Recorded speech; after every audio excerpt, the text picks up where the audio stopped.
ሰላም እንዴት ናችሁ? የለዛቲ ቤተሰቦች ሰላም ናችሁ? እንዴት ናችሁ? ባላችሁበት ሰላማችሁ ይብዛልን እንላለን።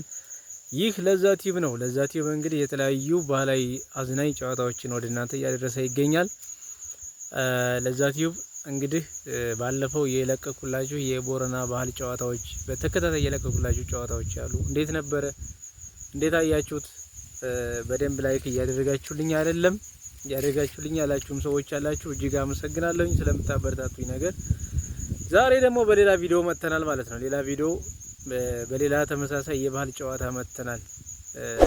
በዚህ ጨዋታ ላይ እንግዲህ አንዳንድ አዝናኝ ነገሮች አሉ።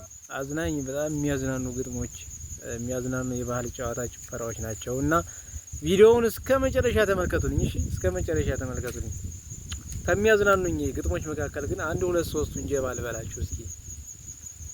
የመንደር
ላይ ቂጠ ዝርምቡጡ ሲሸሽ የሚያይበት አይን ያለው በቂጡ ይላል። ይሄ ግጥም ፈሪንና የመንደራው ደላይን ስራን በአግባቡ የማይሰራን የመንደራው ደላይ ሸንቆጥ ለማድረግ የተደረገ ግጥም ነውና ይቺ ግጥም ብዙዎቻችን እናውቃታለን።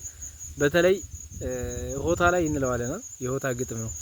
ሆታ ላይ የሚባል ግጥም ነው። እኔ ማስታወሳለሁ በልጅነታችን ስንጫወትበት ይሄንን ነገር እና ይሄ ግጥም ስንፍናን እና ሰነፍ ሰዎችን መንደር ለመንደር የሚውሉትና የሰው ሚስትና የሰው ሀቅ የሚነኩ ሰዎችን ነው ይመስለኛል የመንደር አውደላይ የምንላቸው። እስኪ ኮሜንት ላይ ጻፉልኝ። አውደላይ ማለት ምን ማለት ነው? በነገራችን ላይ መንደራው የልጆች ታዘረም ፎቶ ሲያጣቸው ወጣል ማራለው ታየቶ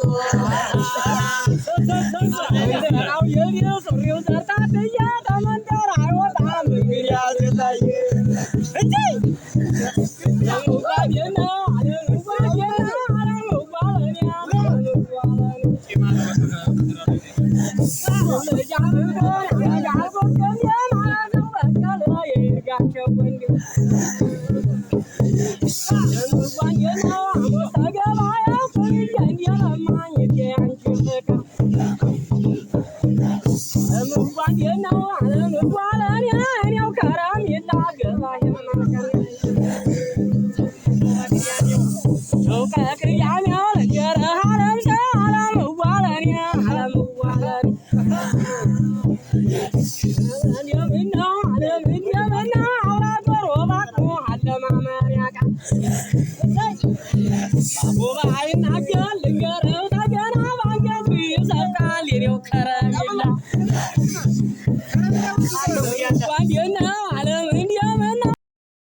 ሌላው ያዝናናኝ አንድ ግጥም ባልሽ ባይወደኝም እኔ ወደዋለሁ አንቺን ባያመጣሽ የት አገኝሻለሁ የሚለው ግጥም ነውና ቂጣ ዝርምቡጡን እና ወደላዩን ሲሳደብ ቆይቶ እንደገና እሱ ራሱ የሌላ ሰው ሚስት እንደሚፈልግ የሚያሳይና የሚያረጋግጥ ሌላ ግጥም ጀባ ብሎናል ማለት ነው። ልጁ እንግዲህ አይወደኝም እኔ ወደዋለሁ እሱ ባያመጣሽ የት አገኝሻለሁ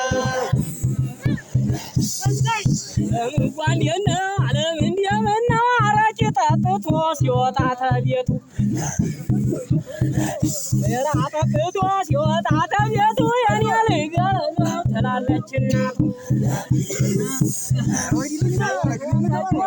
የናተውም ሰውን ያችን ግን የት አይገለው ለምንኳን በአገርሽ ጎዳና በዛ በሸፈቴ ዘርጋ እያለ ምንጣልሽ አንጀቴ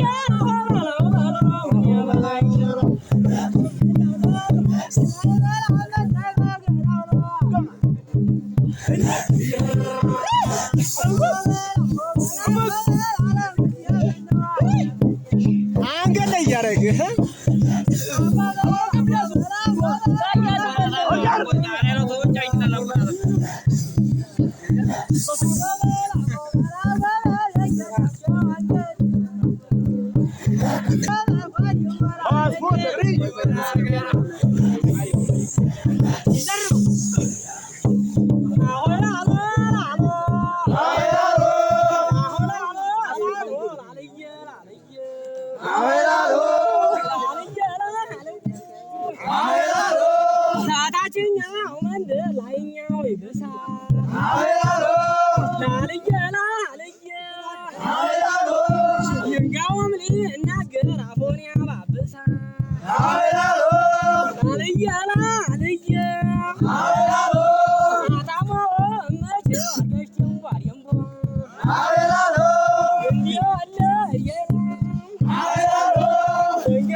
Yeah.